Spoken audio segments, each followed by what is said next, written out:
What is up, YouTube? Surgical Ninja here, and we're going to be checking out a TCG I really have been excited about checking out. It is Chrono Core TCG.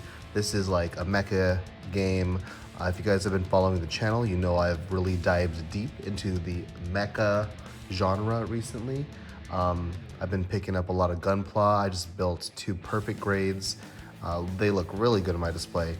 I've been playing Armored Core, and that's one of the reasons I really like this game. This game kind of really reminds me of Armored Core. I know that's like I think that's like a common sentiment among people. I also did play Flesh and Blood, and this kind of reminds me of Flesh and Blood, just of how the organization of the game looks. But yeah, let's get cracking and check out the contents of these goodies here. So we were sent this Chrono Core core box. So thank you for sending this to me. But as always, even when I'm sent items, I will still review them. Just pretty much honestly, and I'm so sorry. A lot of people kind of get butthurt, like fans of the game, when I say things. But if you guys have been following my other stuff like Cyberpunk TCG or Cataclysm Arcade, I'm kind of rough on those games, but I still play them. I love the games. I just really want to support the games I like and make sure that they can be the best that they can be. So now that I have that out of the way, let's pop these open. So we have here a demo kit for Chrono Core. I want to be doing some demos for this at my LGS, and a few of the employees at the LGS I frequent have expressed interest in this game too, so this will help teach the game. So I'll be using this at the store, but let's open this core box. Oh, and oh, there goes our mount. Let's open this core box and see what's inside. So 1 second here, make sure this mount doesn't fall. Okay, make sure we are stable there. We're doing this live, folks. Let's go.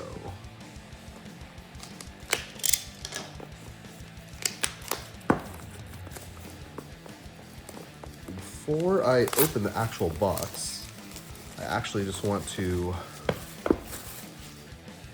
examine the exterior. So right here on the outside just says Chrono Core trading card game. Very nice printing. I like the presentation. It's nice. The text is raised. This looks very cyberpunky to me, which, you know, I love me some cyberpunk. Domain administration for pilot use only. This looks really, really cool. And on the back here, I really like this. This reminds me of actually like comics from the 90s. And this is also raised, so it's like embossed. So very nice. Now, is this flap magnetized? Let's find out. Oh, maybe not. Okay, my first struggle is figuring out how to open the box. Oh, it is magnetized. Look at that. Oh yeah, I love it when games have a proper presentation on their product like this. Like, look at that. That's just like before you even open the product, you know this is going to be quality. Something else that was recent like this is the Sorcery TCG Gothic booster boxes. Amazing. Yeah, quality. Good job already. All right, so open it up. Very nice. Welcome, pilot. We have more of that embossed art here. Very nice. I like, dude. Okay, 10 out of 10 on presentation. I'm already gonna give this game props. This game has better presentation than most AAA TCGs, Magic, Yu-Gi-Oh, Pokemon. But let's be real, I haven't been able to open a Pokemon booster box in since the start of COVID. So I'm not sure how, I'm just gonna assume Pokemon's lazy and no people are gonna buy their product, so they put it in thin, papery booster boxes. So yeah, this is very, very good quality. Good job. We got packs here. We got 4 packs. We got a instruction booklet, which I've already, I think it's the same one. Yeah, this is the same kind of play structure on their website, which I actually printed like 30 of these out for the learn to play I'm going to be doing. So this is cool though to have a giant oversized one.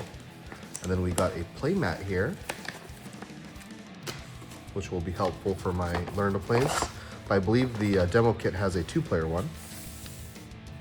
And this playmat's actually kind of needed, just because of the way the game mechanics are. So the resource system in this game is you have a max charge, which is the top row. So let's say I have a max charge of 6, and then I'll match it with 6. This is my current charge.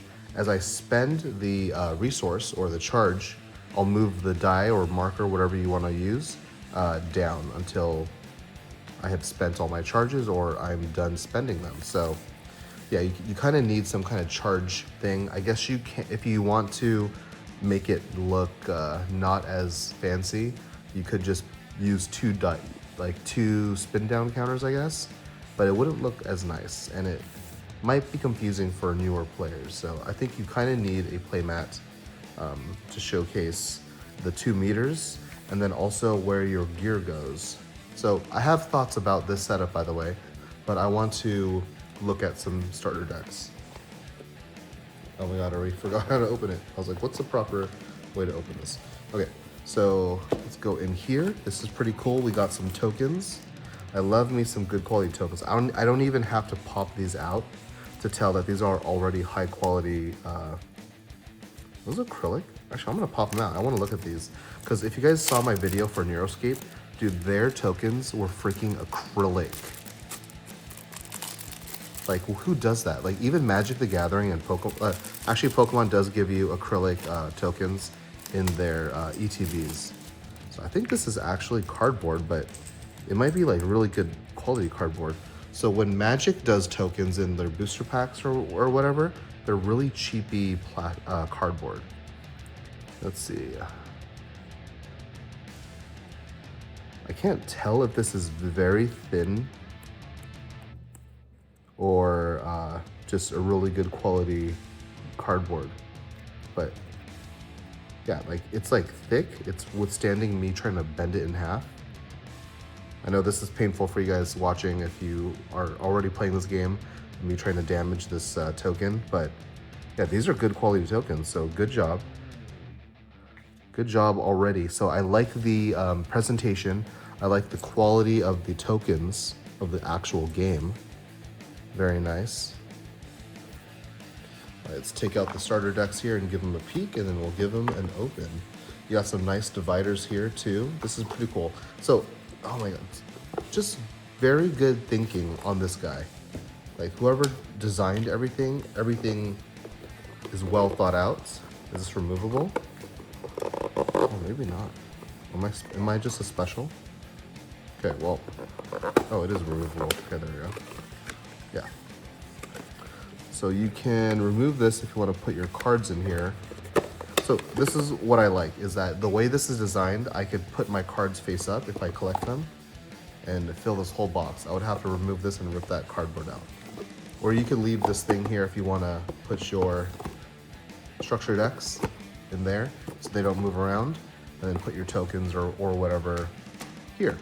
Then you can transport this nice box to wherever you're going. And the cardboard on this box is very thick to where you can toss it in your car and it won't really get that damaged.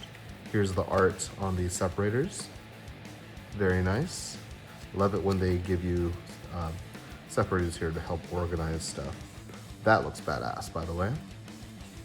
All right, so we are like, how long is this video already? We're like under 10 minutes, or we're well into the video and we haven't even looked at any cards yet. So that's how good just the presentation and quality of the cards are.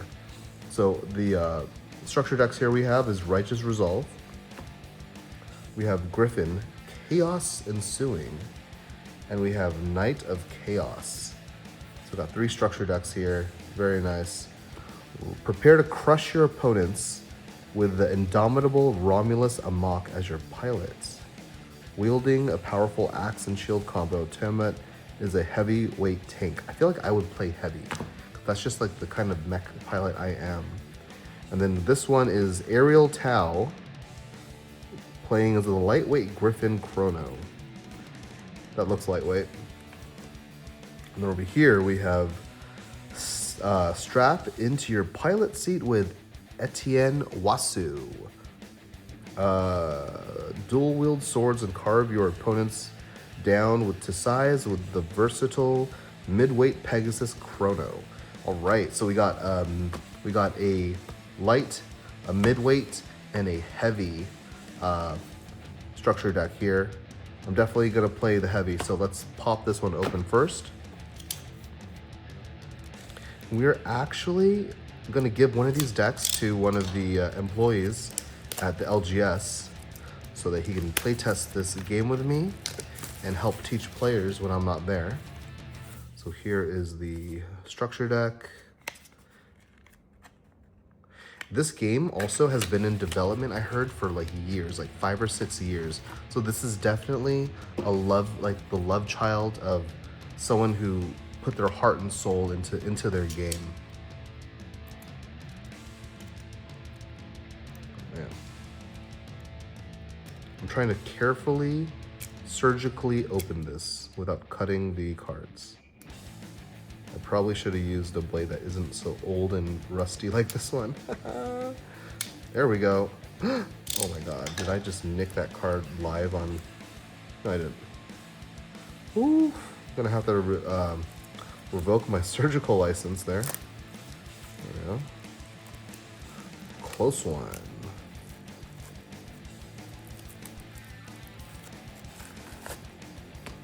Now, toss this trash to the side here.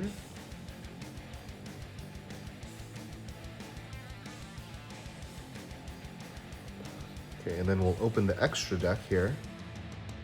Ooh, there's a little tips card on the back. Okay, instead of... we'll still cut it. So, the first part of opening a structure deck is trying to open the cards without cutting yourself or your cards.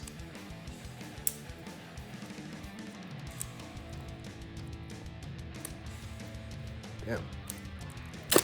Yeah, so I believe this is the extra deck to customize your deck. And it says here on the bottom, what's at the bottom? Right here. Contains a 50-card deck, a pilot, a core, and MK1 weapons and equipment tokens, and 18 extra cards to customize your deck with. So I'm assuming that extra deck and tokens are all in here. Put that to the side and look at these guys here. So we have Romulus Arnok. He is our pilot from Castra.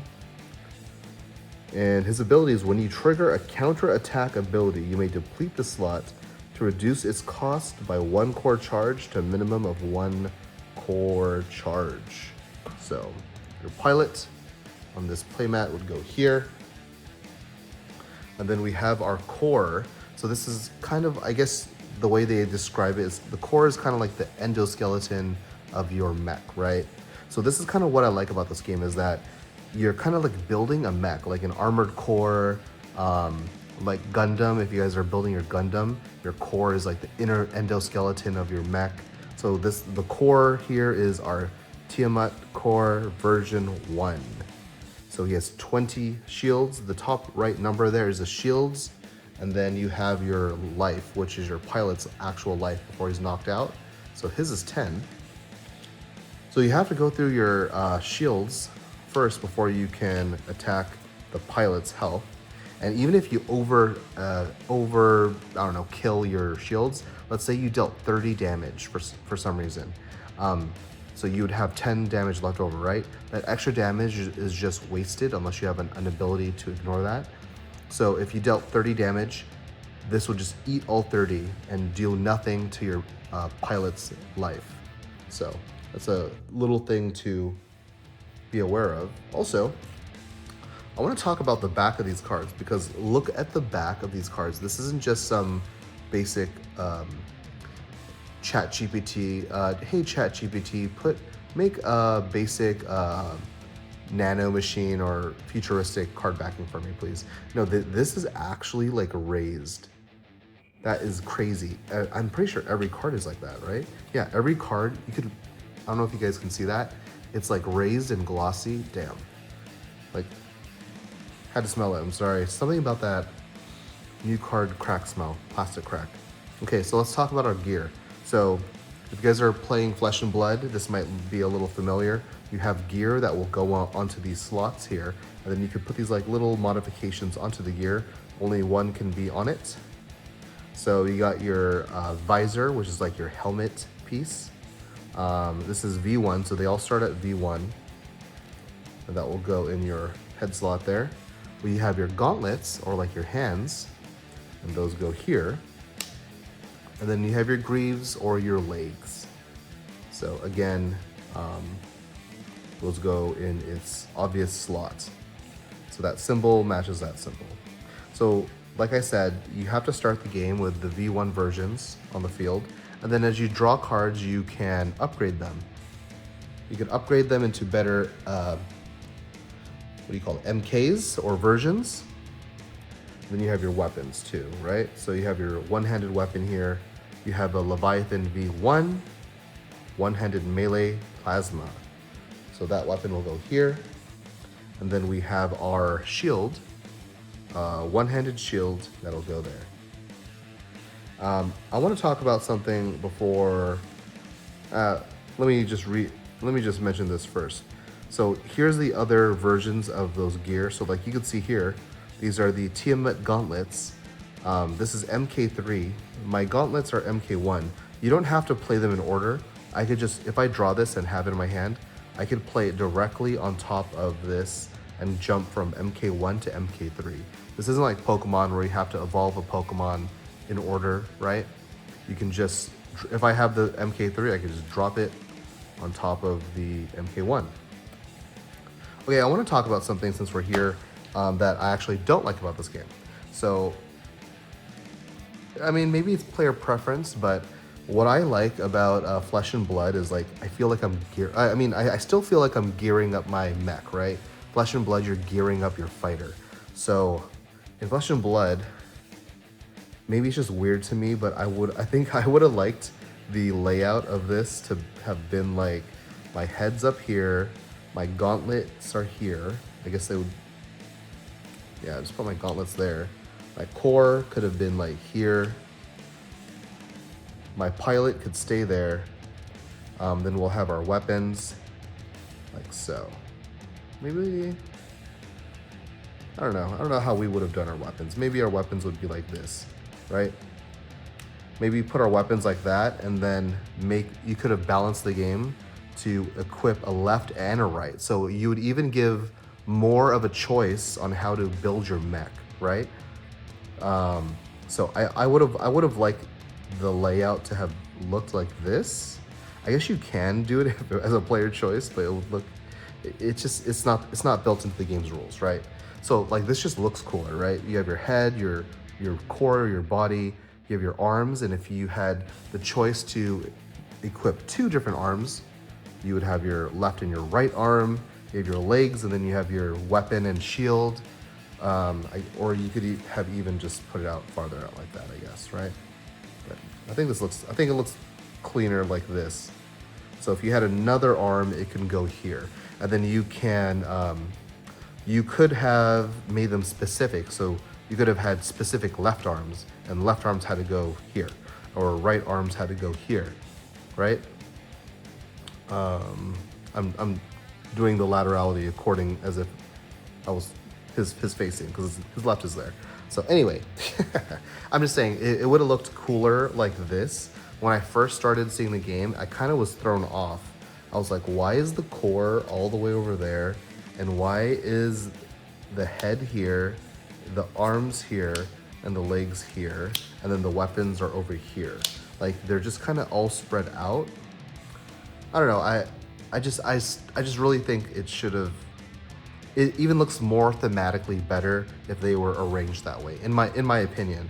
Kind of like Flesh and Blood, but I mean, this is kind of like Flesh and Blood.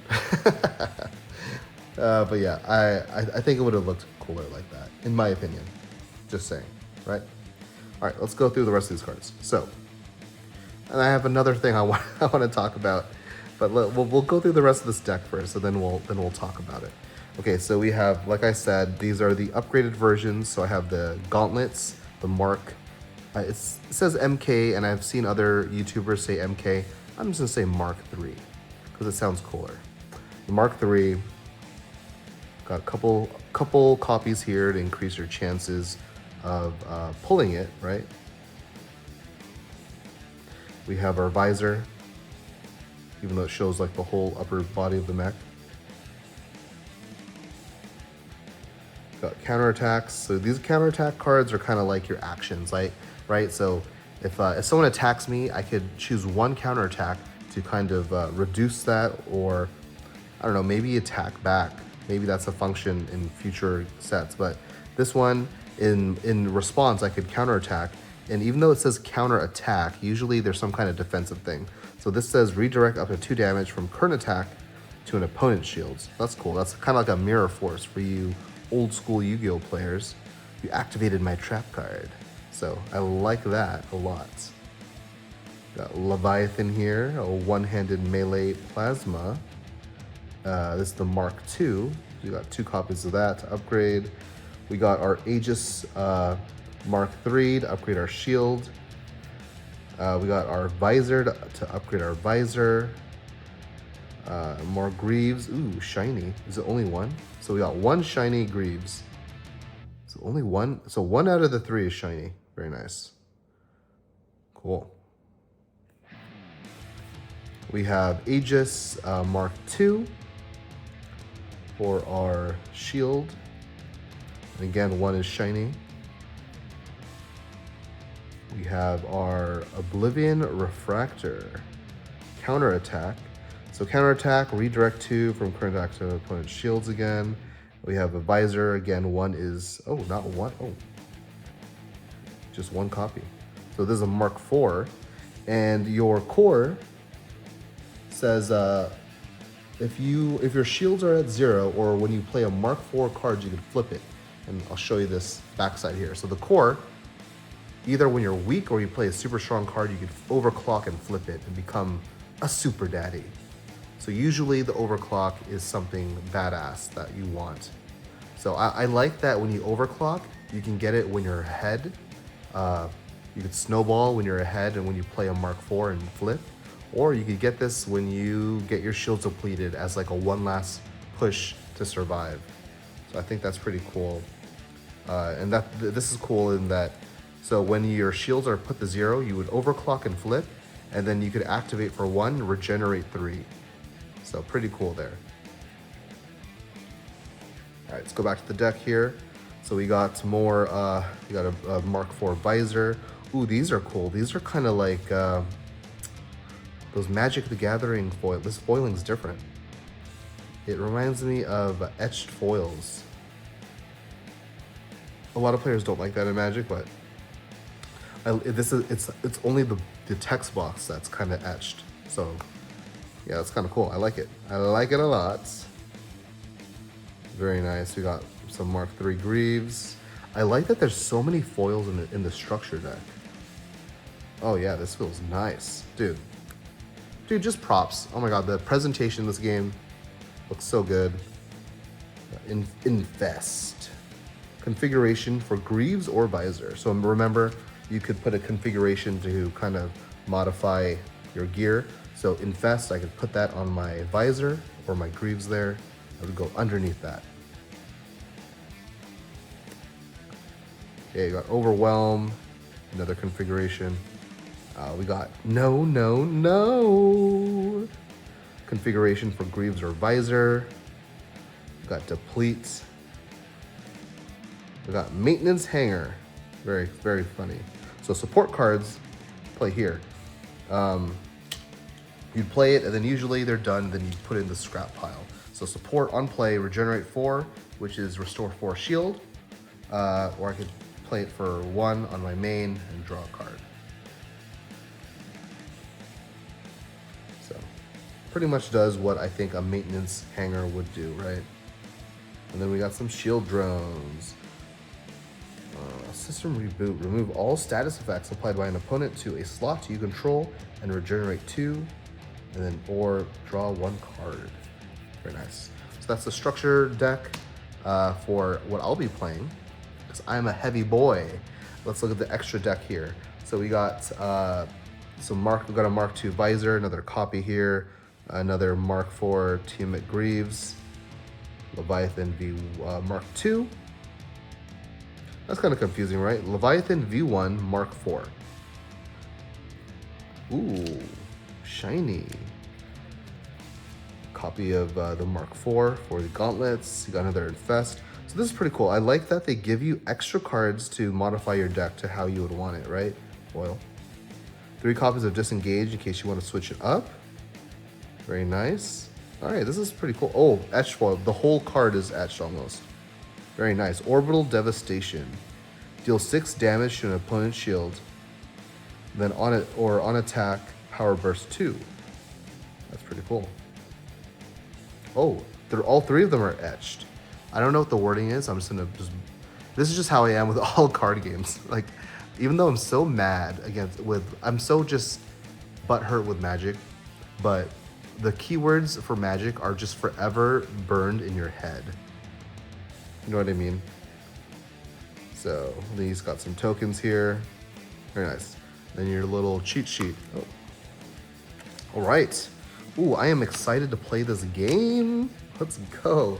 Okay, so since we went through the starter deck, I just want to talk about the art style. So what this game reminds me of, like I said, is like Armored Core mixed with Flesh and Blood. I like that we're building a mech. You're kind of upgrading it as you go throughout a game.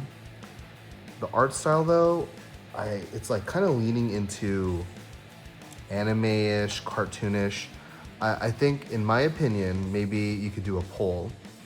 I feel like if they leaned a little bit more into the real world or like a grounded art style, so grounded, let's say like an Armored Core, where it's kind of like realistic, like how you could say how like Americans look at mechs.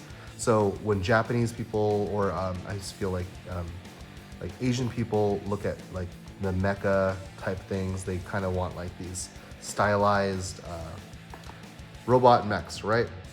Whereas Armored Core, I say that even though it's probably heavily developed in Asia, but Armored Core is kind of more grounded. It's kind of more militaristic, like realistic. Like if a mech was real, how would they operate? Like they're just walking battle tanks, right?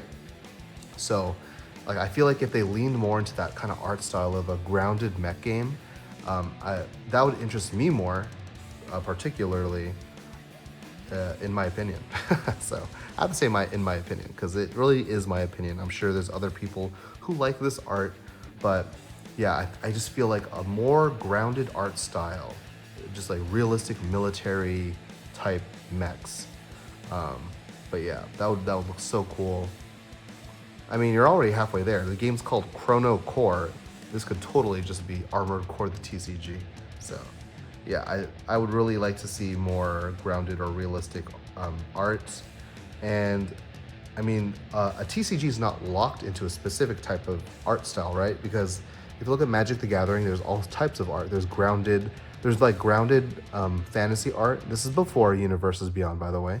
They had grounded fantasy art. They had anime stylized art. They had high fantasy art. They had gothic art. So like, let's say your next set for Chrono Core, it could totally be a really grounded art style for the cards. Also, I'm not really a fan of the like different races of the, I don't know, they just kind of, like, it's not grounded is what I'm trying to say, you know? I just want to see humans fighting humans, but it's cool. I'm not going to complain too much about it. I like most of what is being presented to me right now, so this looks really, really, really good. So our next deck I want to open, we'll put these away here. So this is the extra deck. Put this to the side. I'll open the medium, or it's not called medium, by the way. It's called mid-size? Yeah, it's like light, mid-size, and heavy. So I'll put this to the side.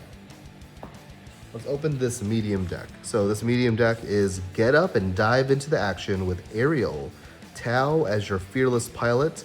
Oh no, this is the lightweight deck. Command your agile lightweight griffin. Okay, so that's the lightweight one. Let's see. So this is the midweight. Strap into your pilot seat with Etienne Wasu and seek swift justice. dual-wield swords and carve your opponents down to size with a versatile midweight Pegasus Chrono. There we go. All right, I think Yi from Ender's Games will really appreciate this deck. He's more of like a mid-game. I'm assuming mid-size is mid-game. Lightweight is aggro. All right, we'll see if I mean, that just sounds self-explanatory, right? So, yeah, let's pop these bad boys open here.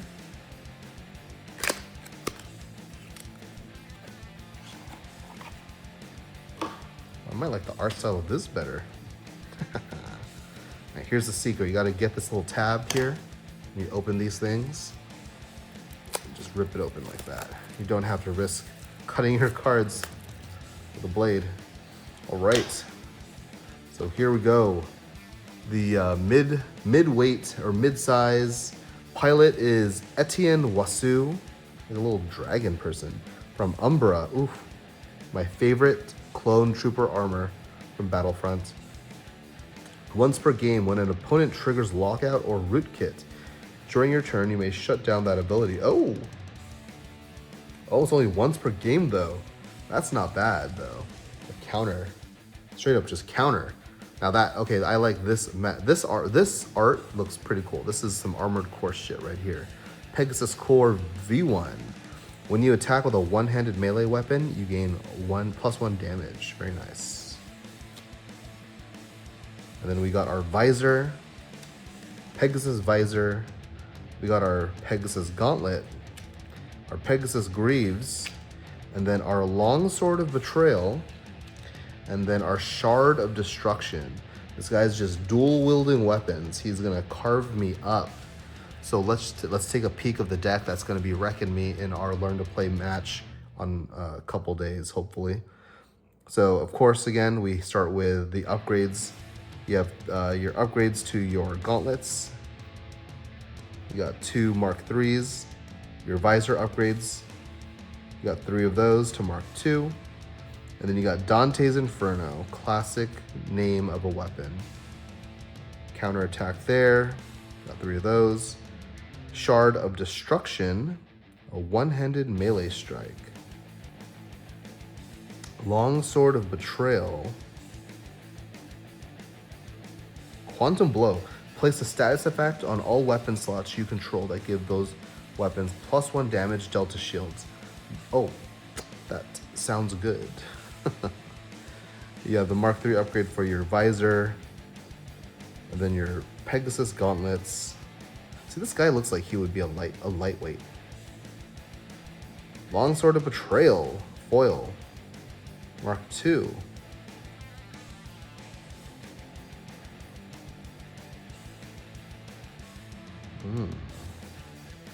Dante's Inferno, Mark III.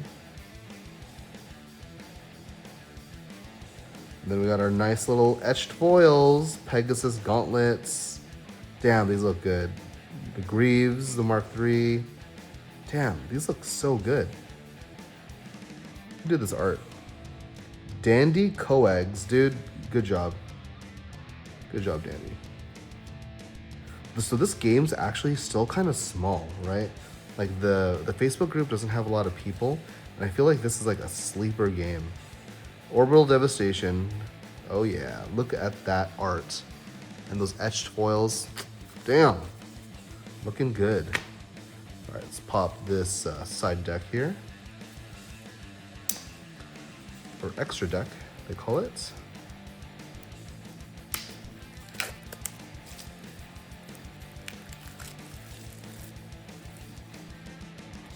So in the extra deck, you got the Pegasus Gauntlet, another copy of the Mark IV Pegasus Greaves, Shard of Destruction, Shard of Destruction Mark IV, Pegasus Greaves Mark II, another Long Sword of Betrayal. Oh, excuse me. Ooh, this art looks good, even though it's kind of anime looking. But Pegasus Visor Mark IV. Oh, sorry, I got the Rona within. Okay, we got Infest, we got more no. We got a Deplete. Ooh, Disengage, that looks nice. Sorry, it's just dying on camera. And then we got our tokens. Then our cheat card. So, all right, I'm gonna be right back. I'm gonna grab some water. We're doing this live.